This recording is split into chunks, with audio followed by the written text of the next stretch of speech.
Hello, everybody. Welcome to Arsenal X, NGR Radio's Xbox podcast. As always, we have to throw up the X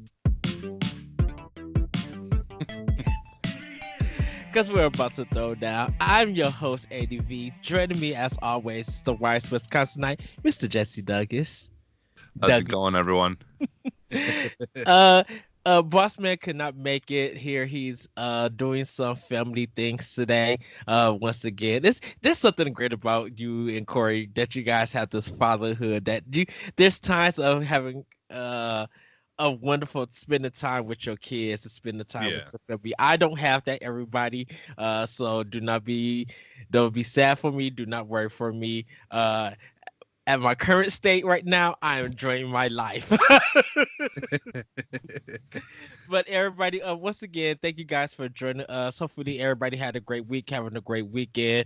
Or you're just watching this now, and your day may be difficult or maybe good, whatever. We're here to entertain you guys and talk about some great things about Xbox. But before we get into everything, just want to remind you guys that we are having a contest that you guys can get 3 months free of Game Pass.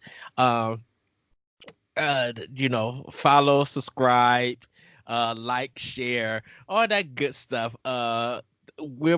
Hopefully we'll provide that information later on with about how to enter the contest and everything. And if I forget, everybody, please forgive me. Hopefully it'll be in the details that you guys can check it out, or join us on our Facebook page, the Arsenal X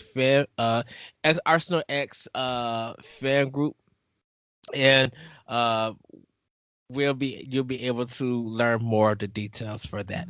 But we're going to get into what's been in our arsenal, and I'm going to start, Jesse, if you don't mind, because mine's is actually quick. So for PlayStation, just getting out the way, just play Borderlands. That's kind of what I focus on that system. But for Xbox, I finished the Division 2, and it's a great game. I think I got my full of it, and so if I need to return to it, I think I'll return to it to play with anybody else. But you guys can check out we have an Arsenal X clan on our Xboxes.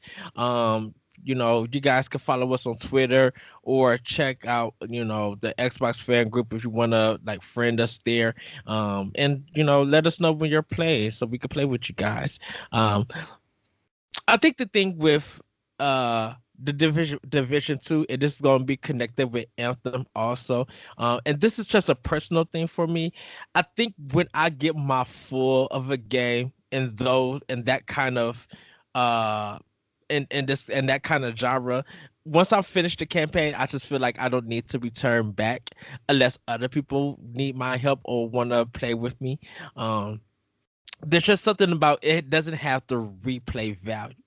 And I'm not saying that Anthem is a bad game. I think Anthem is really good for what it is. I think the Division 2 is really good for what it is. It does get challenging and sometimes feel unfair at certain parts of the game, but there's just something just like, what, when I finish it, kind of put it in the case and I can move on and return to it later if anybody wants to play. Last but not least, I did finish Yoshi's Crafted World, so you guys can check my review up there on Nerd's Radio or ngrradio.com. Once again, shout out to Corey Dirrig. He helped me with the editing. He really gave me a glow up, I should say. I told him in the chat, I was just like, my review is a glow up. But it's a really fun read that you guys should check out and everything. And also shout out to Jason Marshall. Also, he helped me with some other past reviews and stuff. So I do want to give him credit also too. With it. So yeah, you guys could check that out. Games that I did pick up Sekiro, Shadows Die Twice, but I haven't started yet, everybody. Because of me playing the games. Oh, trust me. So, and we're gonna get into our Arsenal X discussion later on, because me and Jesse, we had a ball of a discussion, and we kind of was talking about Sekiro. And yes, Jesse, next episode, I would dive deep in with you about Sekiro or throughout the week, and I'm gonna be like, I don't know what I'm doing. I'm like, I'm dying, but I'm enjoying it. I'm trying it, and I can't wait to Yeah. have that conversation with you. Last but not least, are you picking up Resident Evil 5 for Xbox One, or have you ever beaten it, played it? No. I've played it, but I've never beaten it. Like I don't remember why I played it or where I played it. You would have played it on 360. Yeah. Because this, Maybe at some point I rent. No, I don't remember why I played it or where I played it. hmm. I just know I've played it before. Well, Actually, it is on Game Pass. So if you, because I brought it, if you want to run through that game with me on Xbox, we can. oh, it's on Game Pass? Yeah, they brought it. It's part of the six games that they brought because they have Monster Hunter and Resident Evil 5 on there. Oh yeah, that's right. That's Yeah. right. Okay, So I if you remember that now. Yeah. So if you want to like run it with me, we could run through the game. Cause I have it on PS4 and I beat it on PS3 with my other friend. But I'm just like, you know what? Let me get this game. I was part of the spring sale of it. Yeah, So I'll definitely give it a shot. I mean, I think from what I remember, it was better. Definitely better than 4 in my opinion. Like just like everything, like I don't know what it was. Is just the looks of everything and stuff just seemed better. mhm. Like like I mean, obviously it's more polished because it's the it would be the newer one that Consoles, had yeah. come out after after the after 4, but Yeah. um It's more of a shooter stage yeah. level kind of action game than Yeah, what the kind of. Resident Evil games was known for. So yeah, Yeah, I can it see. kind of felt more like like a Gears of War or something like that Yeah, to me. Yeah. yeah. So pretty much that's what I've been playing. Also for Switch, everybody I picked up Cuphead, um Katana Nice. Zero. And you guys can check all of that out on Nintendo Power Block. And just to remind you guys, give you heads up if you didn't check Nintendo Power Block. If you do pick up Cuphead and Hellblade on Nintendo Switch and you beat it, that is considered part of the Yoshi coins that you would get for the NX challenge. So you are able to play it there and beat it. And the reason why I say that is that because those games are old, even though they released in 2019 for Switch, they are not new games that have been developed for 2019. Like, build up for the ground up to be Mm-hmm. released. Like Katana Zero is a game that's brand new for Yeah. 2019, so that wouldn't count. But Hellblade, and since that's an older game, it's part of the NX challenge. If you guys care to play, because I have Cuphead, but I didn't pick up Hellblade yet. I'll be doing it probably next month. Due to the fact that I was getting some other games and stuff. And yeah, I picked up Katana, not Katana, yeah, Katana Zero, Cuphead, um, Shadows Died, Sekiro Shadows Died Twice, Sushi Striker, and Xenoblade Chronicles DLC. So once again I spent too much on games at this moment. So, but Jesse, what's been in your arsenal? All right. So I've been playing I I picked up Borderlands the Handsome Collection a Yeah. little while ago now. And so I finally just started 2 because I had never played 2 yet. Hmm. And so I ended up playing that a little bit, and like I'm enjoying it. I haven't really started it with like trying to get serious about it or anything. I just wanted to see what it was like and stuff, and it's been a while since I played a Borderlands game in general. So Same because here. like the last time I would have played Borderlands is when the first one was out, because I literally never played the second one. So like until now, but Mm, so yeah, I started that, and then my friend Ben had come over Sunday, yes. and we like we were just chatting a little bit, and then he had asked me about Sekiro, and because he hadn't gotten it yet and hadn't really gotten a chance to try it, and I'm like, well, do you want me to just fire it up? And so we had a blast, just me and him were just handing the controller back and forth and just playing through.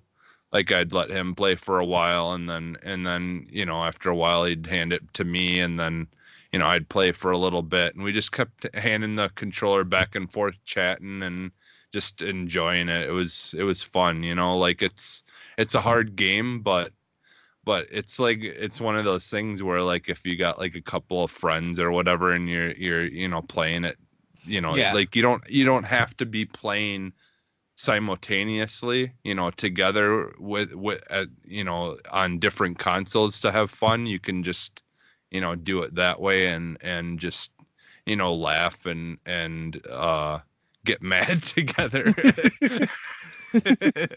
So like it's actually a pretty fun game to do couch co-op in that way, I guess. Yeah. So yeah, we were having fun with it, and like that's what we ended up doing the whole entire night until he had to leave. We were just playing as much of that as we could.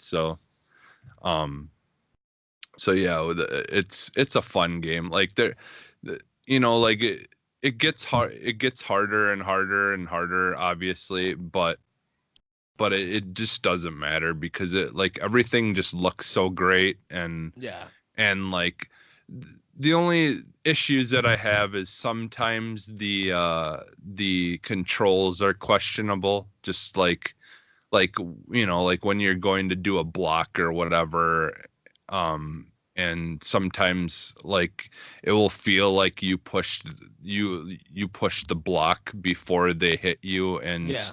and it didn't block it or whatever. Yeah.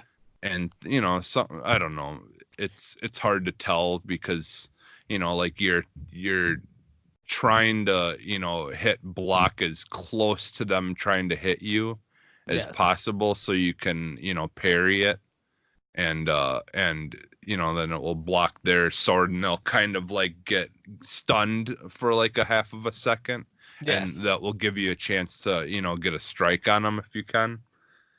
So I don't know, maybe I'm thinking that I'm pushing it fast enough and I'm not, um but yeah, it's a lot of fun. I'm looking forward to you trying it and talking about it a little bit more then. And then I played a little Forza 4, Horizon Yes. 4, and but my son Max is he's been obsessed with it lately. Like that's all he wants to play whenever he gets a chance to play. Because now that I have the One X down here, Yeah. I put, and I got a camera and stuff now, so now I could put my other Xbox upstairs. So then now it's upstairs in the living room, so he can use it, and then I just basically erased all the games off of it and only put like whatever games he would play on it. Yeah. So it's basically his Xbox now. I got my Yeah. Titanfall controller up there to use. So yeah. The jealousy that I have. Every time you bring it up, I'm like, the jealousy that I have. I still haven't played. I think I have Titanfall 1, uh, but I haven't played it yet. Uh, Yeah. because 2 is just so good. But yeah, but Yeah. continue Yeah. on. Yeah. Um I think that's pretty much it. I do plan on playing a little more of the Far Cry New Dawn, because Hmm. I started that a while ago, and that was one of those games that every time we would record I'd completely forget that I played it for a little while. I think I did talk about it last week or something, but Which I need to actually get back into Far Cry 5, yeah. and Ah, get through Far Cry there. 5 is so good. Dude, Such a good game. it's I have to be committed to it because it's just like Yeah.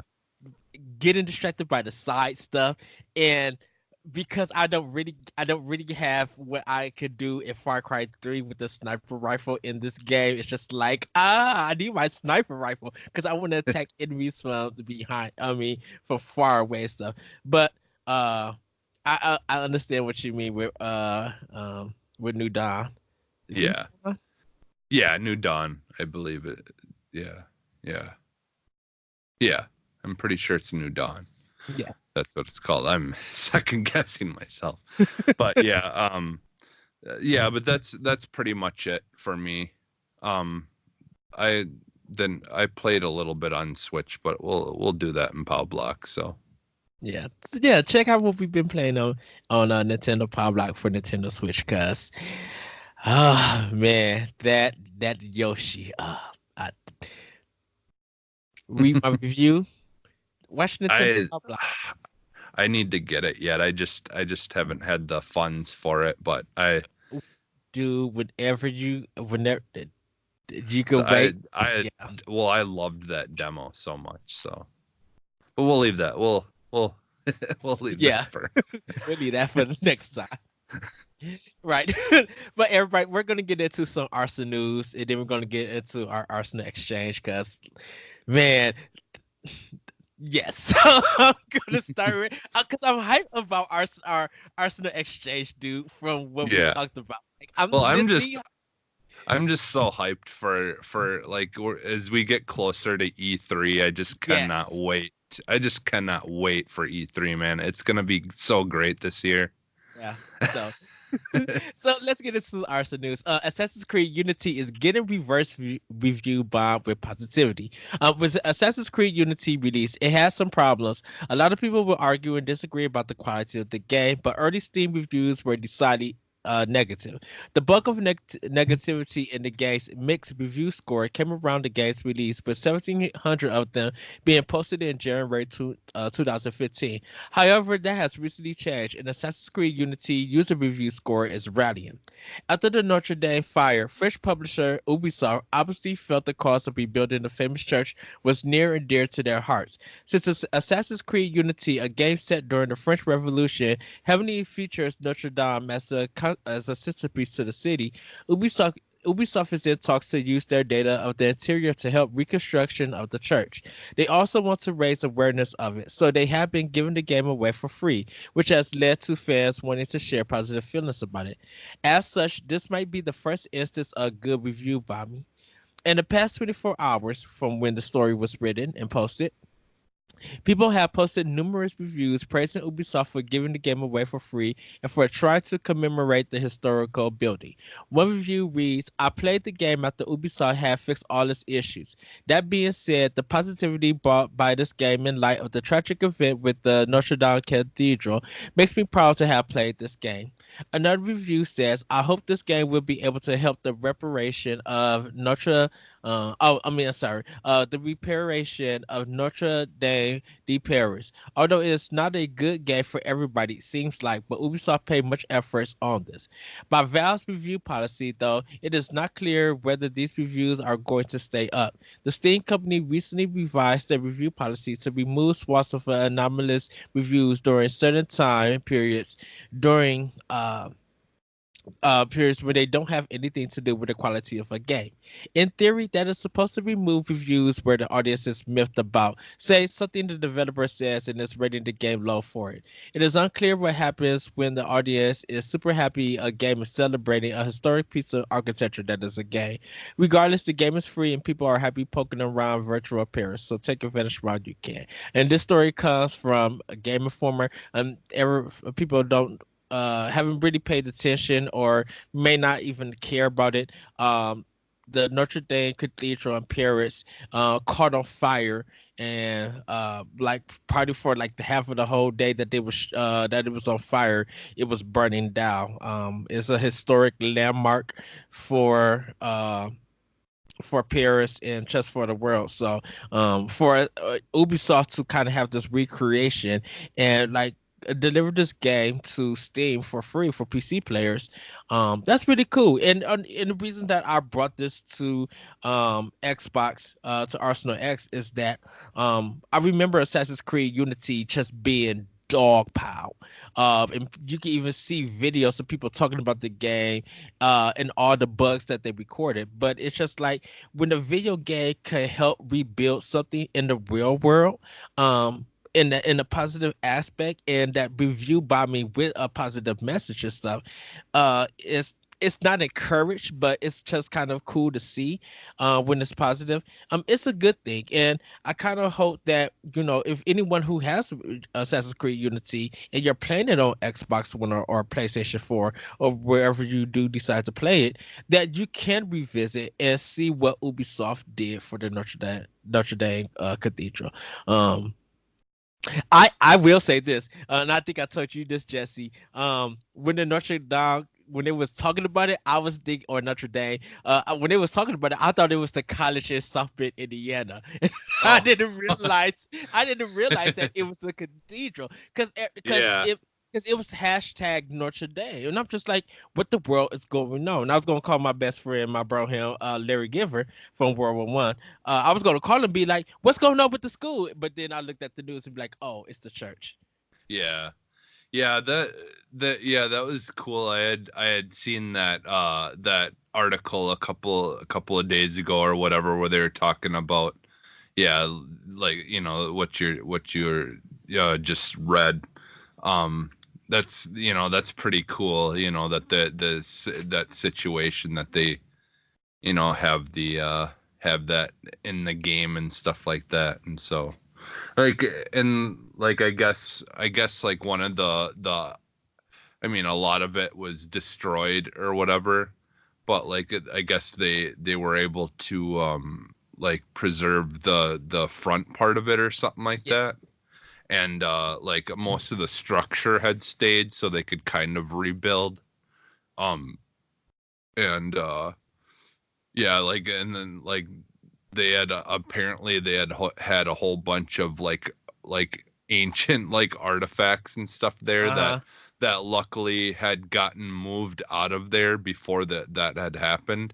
Like, they used to be there, and then for whatever reason they finally had moved a bunch of that stuff out, like, just not that long ago before this happened, I guess. Wow. So that, they got really lucky in that aspect, because, like, supposedly, like, the crown of thrones that Jesus had or something was there Uh-huh. at some point, but luckily, like, stuff like that had gotten moved out before this happened. So, like, Oh, because that okay. kind of stuff would be like, like, you lose that stuff, and yeah, that's, Yeah. that would That's suck. So, and but and yeah.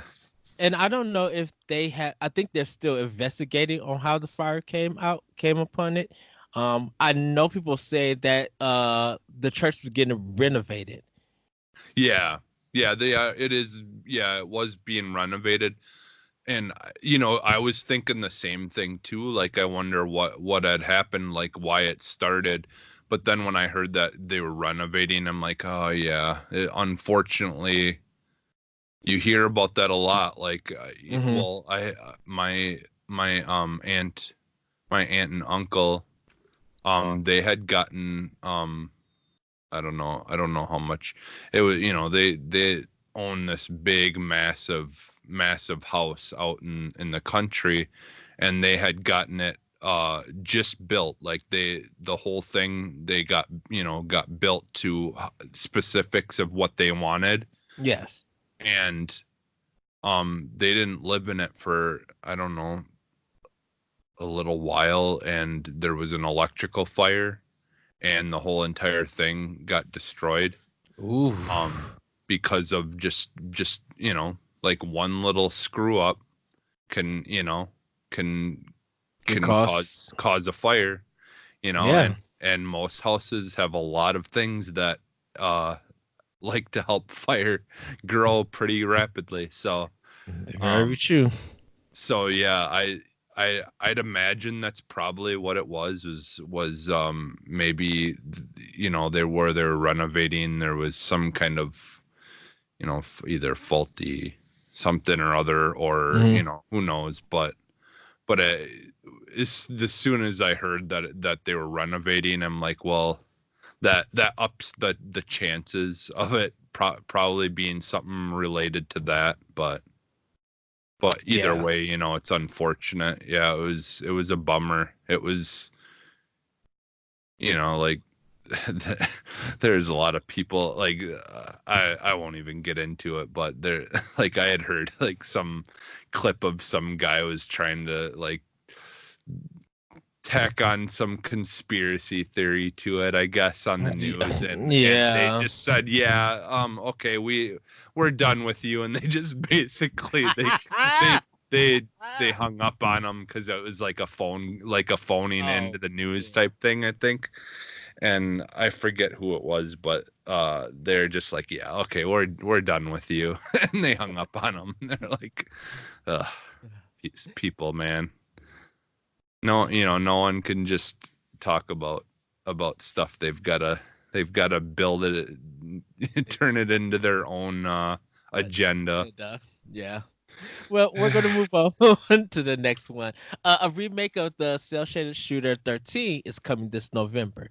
13, based on the 1984 graphic novel of the same name, released on the PlayStation 2, Xbox, GameCube, and PC in 2003, and didn't quite set the world on fire. But the cel shaded look, meant to emulate its comic book roots, helped the game stand out at the time.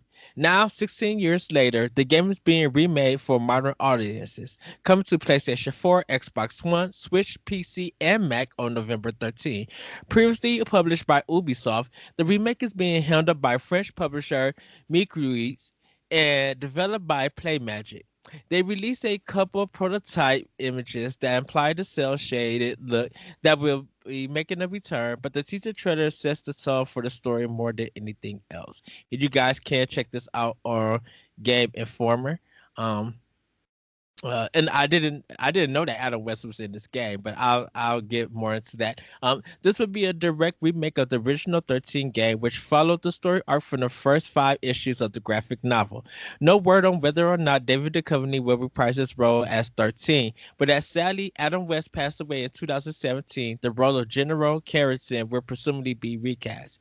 13 followed the titular 13, an amnesiac who wakes up being accused of murdering the president, and with the only clue to his identity being his numeric moniker tattooed on his body. The Belgian graphic novel was later made into a miniseries starring Val Kilmer, and there have been a couple of smarter attempts at video game sequels in the past. This seems to be a more concreted effort to revitalize a franchise that you'd be forgiven for completely forgetting or otherwise missing entirely. Um, so yeah, I own the game. I think I own it for I think I own it for Xbox or own it for GameCube. But I do remember playing 13, but I didn't finish this because I believe Eve, the rapper Eve, is also in this game. Also, I think she's like his is 13's helper with this. Like Hmm. they do the voiceover and stuff. Yeah, I know I've seen the game before. I was just looking it up here while you're talking about it. Like I do remember this game, but I don't think I've ever played it.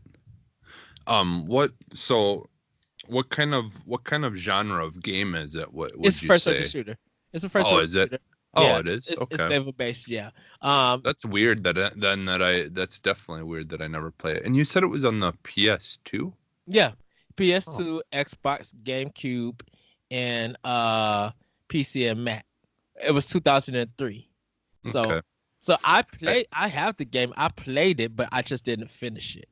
Well, I guess honestly, during that time, I think, other than like 007 for or GoldenEye for N64 and stuff like that, and like what's it? Uh Oh, Perfect Dark. Like I don't think the like Halo is like really during that era, Halo would have been the only thing that I really would have played, like as far as first person shooters, because I was just honestly like just really starting to get into them, and I think at that time then I fell off of like the PS2. There wouldn't have been as right. much Because stuff. it wouldn't be in the era of GoldenEye or Perfect Dark because those were on the It would have N64. been after. Yeah, it would Yeah, have it would been have been after. after. Yeah. Yeah. Yeah. Yeah, because Halo was a big title around that time, and I think that's when a lot of first-person shooters were getting on. Because I think Medal of Honor, Frontline was probably. I think Medal of Honor Frontline may have been out before Yeah. 13, but I remember that game being really good and people talking about it because I played Medal of Honor Frontline on GameCube and beating it there, and that game is phenomenal. It's very different and it's very hard and long, but it was just like during that time this was the era of these first person shooters, and Yeah. 13 was doing something different because of the cell shade. Hmm. We talk about Jet Set Moto and I mean Jet Set Radio, sorry about that, and we talk about Legends of the Wind Waker, but this was the first tip to actually do a just take that graphic style and do something Hmm. new in the first person shooter genre where Halo was king. And still I think even when it got to the 360 era, Halo was still somewhat king around that time. Hmm. Yeah. So but yeah, we're gonna get into our last story, which I find kind of interesting. Halo finds its Master Chief for a Showtime TV series. We learned last summer that Showtime will be producing a live-action Halo television series, and while we knew that Master Chief would play an important role, we didn't know until now who would don John 117's iconic green armor. Showtime announced that Pablo Schreiber, sorry about that, American Gods, Orange is the New Black was cast as the protagonist in the show based on Microsoft flagship series. The TV series is set during the timeline of the games, but it introduced new characters as well. Along with this announcement, they revealed a new character named Quan Ah being played by Yirin Ha, an Australian actress. Ultimately, this means that despite dancing around this for over 10 years, we finally have a look at least one incarnation of Master Chief's face. It could still be obscure in the show, but we can never unsee this. And they have a picture of him on the news thing on Game Informer. The show enters production soon with a release plan for sometime in 2020. Don't forget, 343 is still working on Halo Infinite, which is set to be a spiritual reboot for the game series when that eventually launches as well. I will say this. I think I'm gonna wait for hopefully Showtime puts it on Blu-ray. Uh the whole series, and then I'll just buy it there to watch. Yeah. Um, or if you know what this will, and this probably be a good thing. And I'm gonna let you respond, Jesse. When we get into our Arsenal exchange, I think it would be good for something like these to be part of Game Pass, like something with I Xbox was doing to TV shows. the second you mentioned it, the like that the show, I'm like, right away I was like, ooh, do they have a movie pass or a media pass, like a thing where like almost like a like where like every month like there's like maybe two or three movies that are free, Yeah, and like maybe like one show or something that's free a month, like, and and it would just be like maybe in, I don't know, like even an extra like $2 a month or something, or they could just, yeah, like you said, like make it part of the Game Pass. yeah, I think that would be cool to have because Halo has a lot of movies and well, not too many TV shows, but they have like a little movies and shorts and stuff that's been Yeah. available for sale that Microsoft literally could put on Game Pass. Um Yeah. and like so you want to get into our Arsenal exchange? Yeah, we Oh, did you well, why don't we just keep on talking about this and say that this is it? okay, so before we go further, yes. So everybody, reason why I'm me and hopefully Jesse's hype also about this. So me and Jesse was watching Inside Xbox because we both missed it, and we were Yeah. literally conversating over it, and we had there were so many good things that we were talking about that we kind of had to rewatch the show Yeah. individually to find out.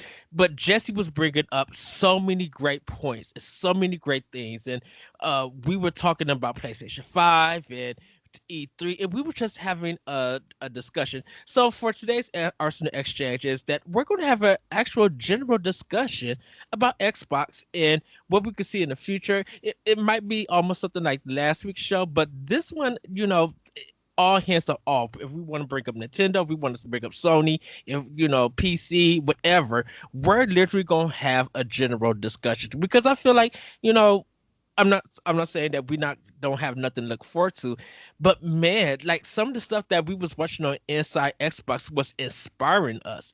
And Yeah.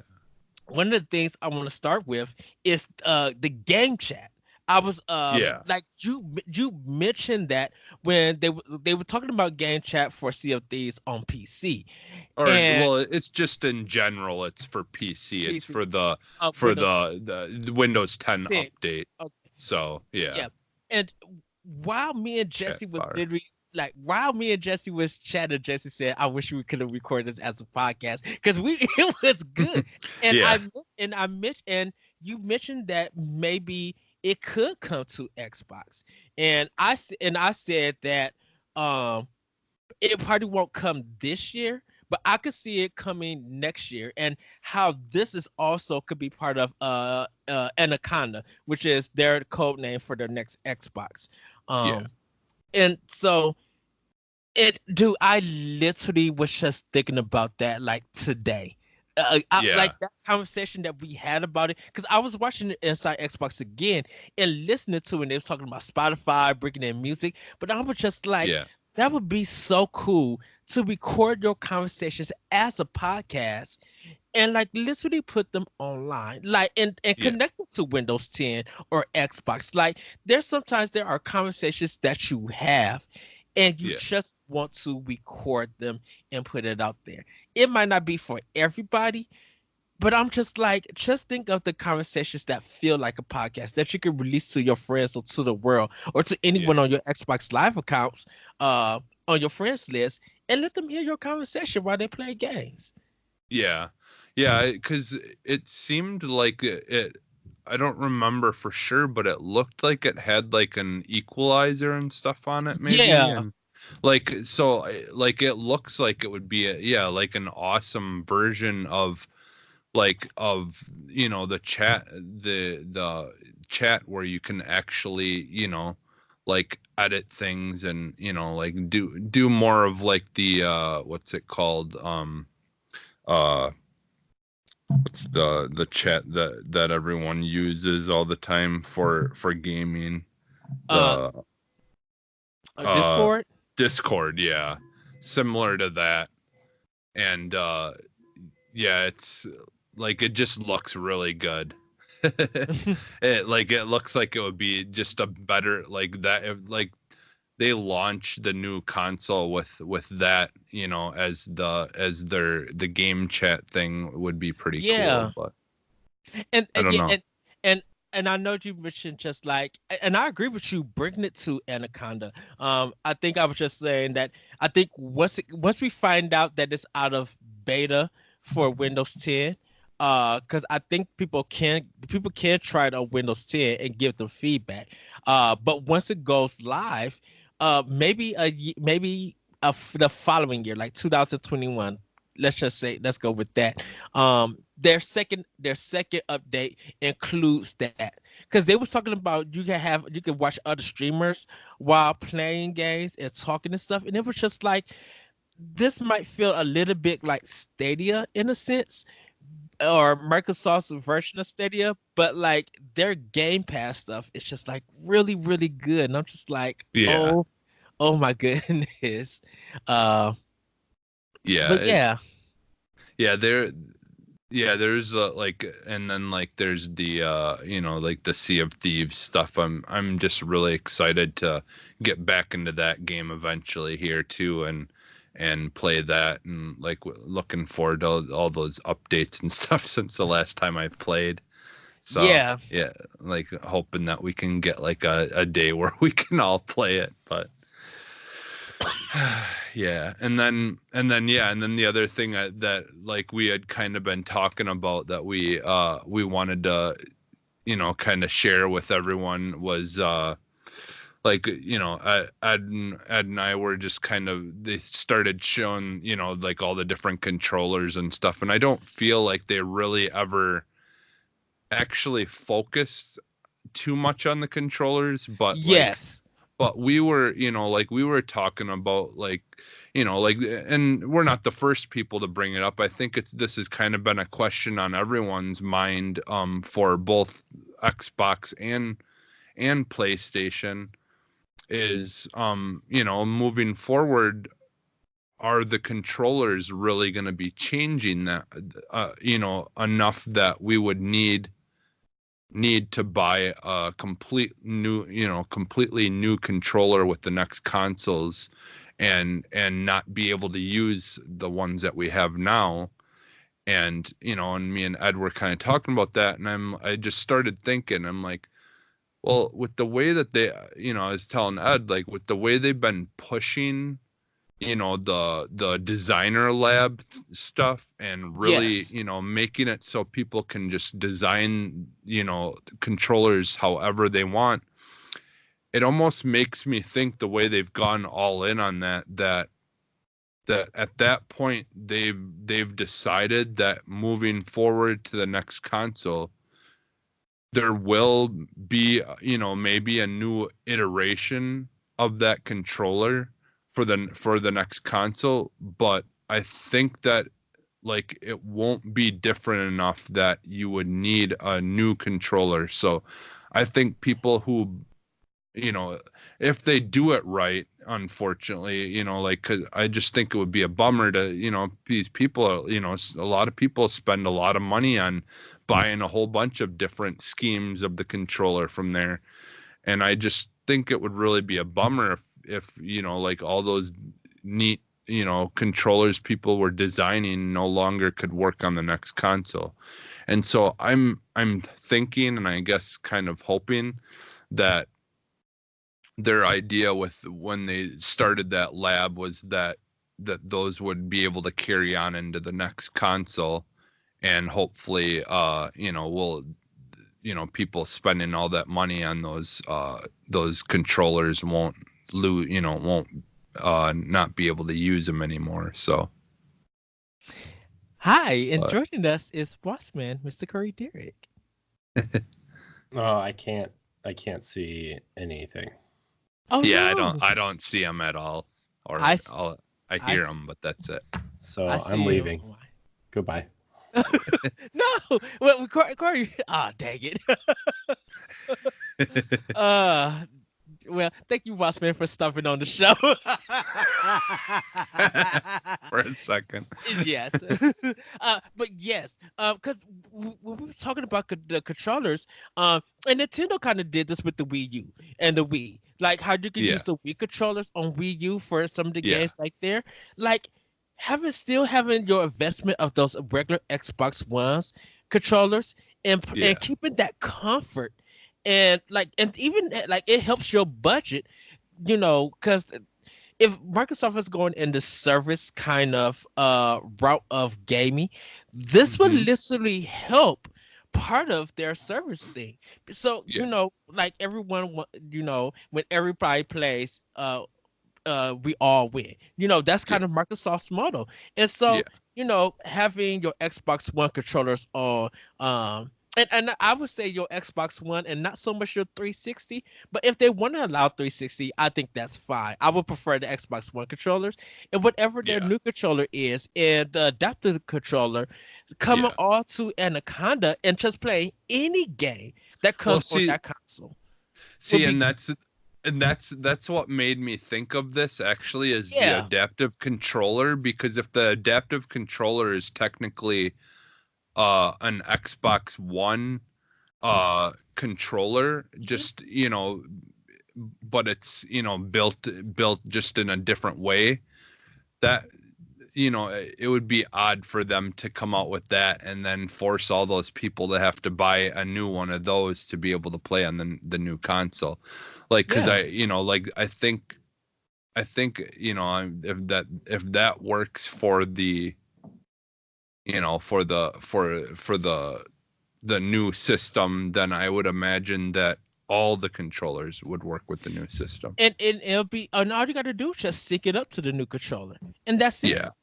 You know, and like, and we was talking about put in like that controller on sale for like $40, or when you do the design lab for the controllers, like 20% off or something. Mm-hmm. Like that would get people to, like, even though, like, they releasing Game Pass Ultimate and the Xbox One as all digital, um like carrying over all your stuff from that previous generation to Anaconda, which has like literally be good. And once again, everybody, Bossman has dropped in and kind of left, but once again, thank you.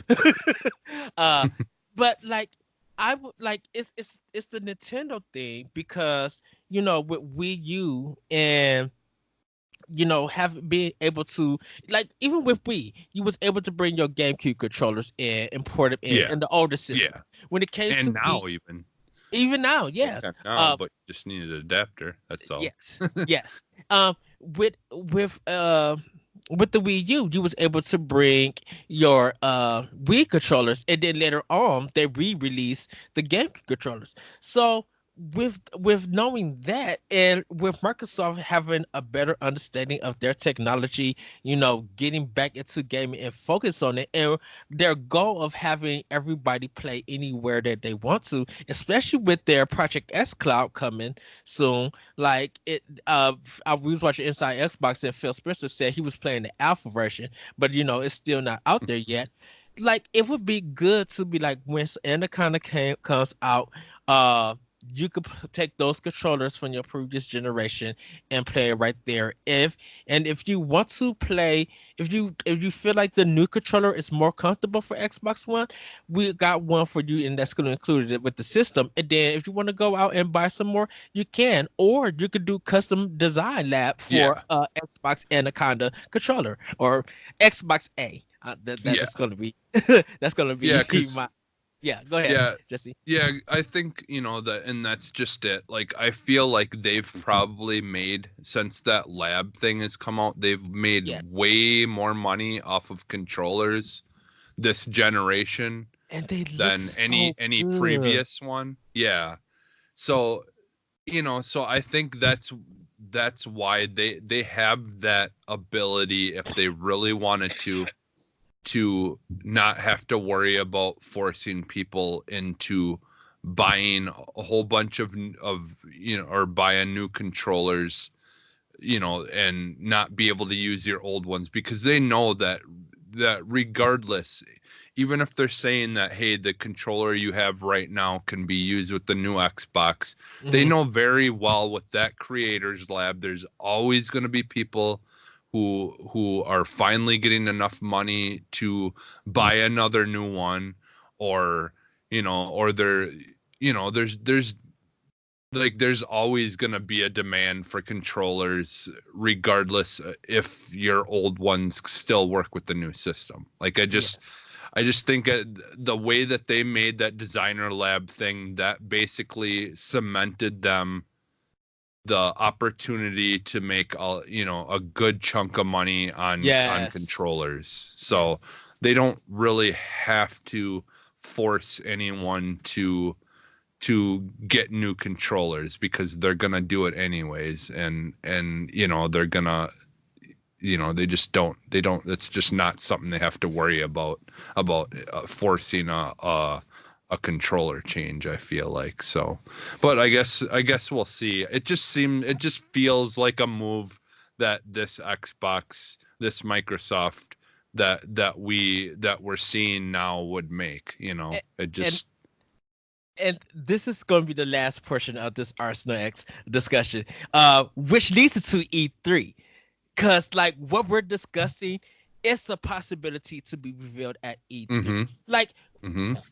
With Sony not being there, I think it's a win, not only for Nintendo, not only for PC, but it's a win for Xbox, and it's a win for Sony. And I'm gonna tell you why it's a win for Sony before I say for Xbox.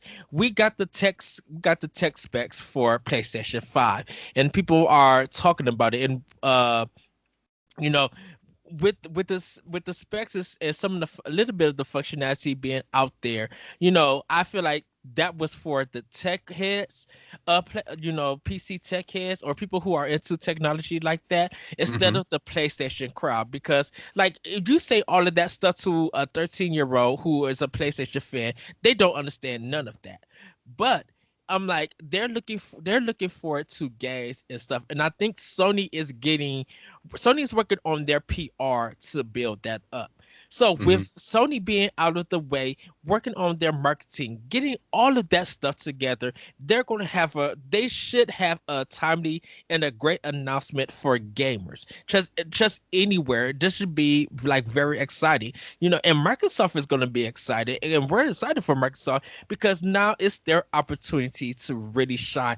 They delivered Mm-hmm. a phenomenal E3 last year, Mm-hmm. hands down phenomenal. We were just like, wait, what? Ninja Theory? And you mentioned like Ninja Theory bringing a game out for XBA, and I was just like, we had the conversation before, and I said it probably won't be a game for launch, but it'll be a game for next year. Now, what they would do, I'm lost. That's because Ninja Theory is good at action games. Hellblade is a phenomenal thing, and when you mentioned that, like I still it's still back of my mind because I have no words, I have no genre to put Ninja Theory because they do phenomenal in motion capturing. They do phenomenal in storytelling with their gameplay stuff. They do phenomenal in that. Their Ninja Theory Mm-hmm. is really good. I picked them like one of my greatest developers and now publishers. Well, before they got bought by Microsoft, they was one of my greater developers, and I supported them. Mm-hmm. And I still support them. Not because of DMC, but I'm like, there's something about Ninja Theory that they have a passion. A small team who could bring out these kind of big games, but don't get the recognition for it until people Yeah. go back. That's kind of Ninja Theory, and almost a little bit like Remedy in a sense. Like they bring out these great Yeah. games, but they don't get that recognition. Um, Yeah. Ninja Theory and Remedy are like, in my opinion, are very, very similar yeah. in that way that they've well, and it's kind of like the opposite. So Remedy didn't get very much attention because they were on the Xbox only, and I would say the same for Hellblade. Hellblade was only on the PlayStation. So like, now that they've left, that exclusivity and, joined Microsoft, and then Microsoft let them bring it out on the Switch and it's on the Xbox. Now they're Mhm. getting all this attention that they deserve, and that kind of goes back to something I said last week about like that. I don't care if Microsoft doesn't have exclusives, or like if I'm getting to play it on my Xbox, that's all I want. If people are being able to play it on the Switch as well, that's awesome. And if they're playing it on the PlayStation, that's awesome, because these developers are getting the recognition that they deserve. Then it's a bummer, in a lot of ways, when a game is only stuck on one console. And so, like, it, I'm glad that Hellblade got to be, a whole bunch of different places now, and it's really getting the attention that it deserves. So Yeah. It and looking, and we'll probably talk about this next episode, and we're definitely gonna be talking to have we're gonna definitely just have an all E3 prediction show. We're gonna get ready for and all of that.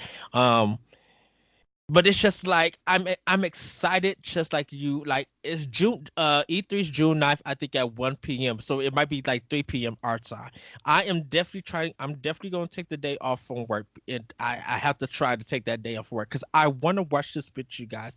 And hmm whether it feels like a disappointment to some or people are really excited, I'm really looking forward to what Microsoft is going to bring. And I know they talk about we got something real big and stuff, and it hmm may be something big, it may not be something big, but I'm just like, you know what, Microsoft, you know, this is your opportunity really to shine. You really gonna cut. You starting off E3 right with a great discussion, and you're dropping stuff in us that now, it might not meet our predictions or expectations, but from what you announce, whatever you showcase, we could get ideas from it and we could talk about it. And so it's a win for us because now Microsoft is going to take maybe the rest of the year for discussions and expectations and just like looking forward to, because right now for a lot of us, definitely for me, being a Nintendo fan,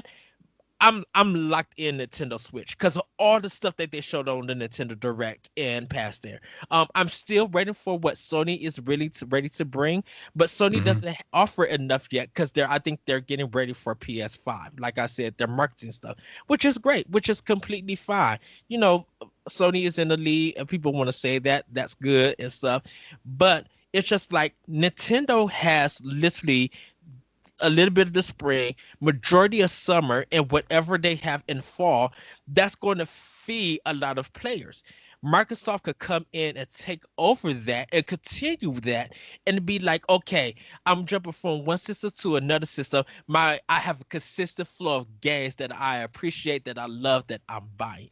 And E3 is going to deliver that. And even if people feel like E3 is dying, if people feel like E3 is not going to be the same because Sony's not there, I feel like E3 is always the thing that I look forward to every year that video games happen. Because whether you started from January to the end, you will always have a discussion about E3. Yeah. There's no denying about that. Yeah. So that's what I lastly had to say. So I'm heading over to you, Jesse, for your last thoughts. Yeah, I was just the only thing I really had to add is I was just gonna say, yeah, like, no, regardless of who's at E3, I feel like the a lot of times it's been fine. It's just the better experience has been just sitting on your couch, relaxing, watching it versus being there anymore. I think that's really the only thing that's gotten, like, just people say has gotten worse, is it's just not as fun to be there for it. Like, it's more for, it's becoming more for the viewers. Than anything else, like us at home just getting to see everything that they're talking about, because like you're like getting the Nintendo Directs and things like that, and that's all just like a lot of times there's pre-recorded things and stuff like that. So like being in a place like that, watching it on a big screen, but there's like thousands of you or whatever watching it, I just feel like it wouldn't be as enjoyable and relaxing to watch it that way. I'd rather just be watching it at home on a TV. Yeah. So yes, everybody, that's our general discussion for Arsenal Exchange. One last thing, me and Jet now. Because of watching that Race 2 trailer, I'm into it. I'm going to be buying the game, and me and Jesse's going to be playing it. It looks better than what they showed previously, so I'm going to be jumping into Race 2. Because my thing was I wasn't going to buy it because it just didn't look good to me. But from what they showcased, it looks better. So I'm just like, okay, I'm into it. I'm going to get it. Me and Jesse's going to have fun. And hopefully Corey picks it up too. We'll have that discussion. But everybody, that is the show. Once again, thank you guys for checking out Arsenal X. Let me get into these plugs. Real quick, you guys can find us, and if we want to hear what you guys think about, you can tell us about the show, give us feedback, what you think about Inside Xbox, and if you watched it or not. I do recommend watching Inside Xbox this latest one, because they did a phenomenal job. They really gave out. They're stepping up their game, and they're making it very interesting to watch. But we want to hear what you guys think. You can email the show at arsenalxpodcast@gmail.com. You can join us on our Facebook group, Arsenal X Xbox Podcast Group. You can follow us on Twitter at Arsenal X Podcast. And yes, on Facebook, everybody, I am posting questions and stories and stuff. So I kind of want to get your response to them. Like, join us there. Hit us up there. On Instagram, you can find us at Arsenal X Podcast. You can find Corey at Corey at HD713. Jesse, where can we find you? You can find me on Twitter at Phantom Maggot AX, and also on SoundCloud. Eventually here, I think I'm gonna be making a new account on SoundCloud. Mm-hmm. Because I've talked about it previously that I'm in the process of making an album, and I only have like 4 more tracks I think left to make. So once Yes. that's done, I want to make another SoundCloud account, where I can just, put the album on, Mm, and basically have one that's like for like finalized albums and stuff that I make in the yes. future, and then just keep my other one still as like where I just upload odds and end things that I'm working on or whatever, in the process of figuring out what I want to do with it. So That's your experiment account. yeah. You guys can find me on Twitter at that retro code. You can also check us out at ngrradio.com and on nerdsgorogue.com. You can find us on YouTube, Arsenal X Xbox channel, where you guys, we want you to like us there, subscribe, send comments and stuff. That is the way that you guys have that chance to get Game Pass for 3 months. Like follow us on Twitter, follow us on YouTube, follow us on Facebook, like join up with us on those places. And also, if you guys, if we're on, I think we're on iTunes. If you follow us and rate us on iTunes, you guys have a chance to be into the contest for May. So thank you guys. Have a great week. Have a great weekend. And the last time we're gonna throw up the X. Yes. And we will see you next time on Arsenal X podcast. Bye, everybody. Bye.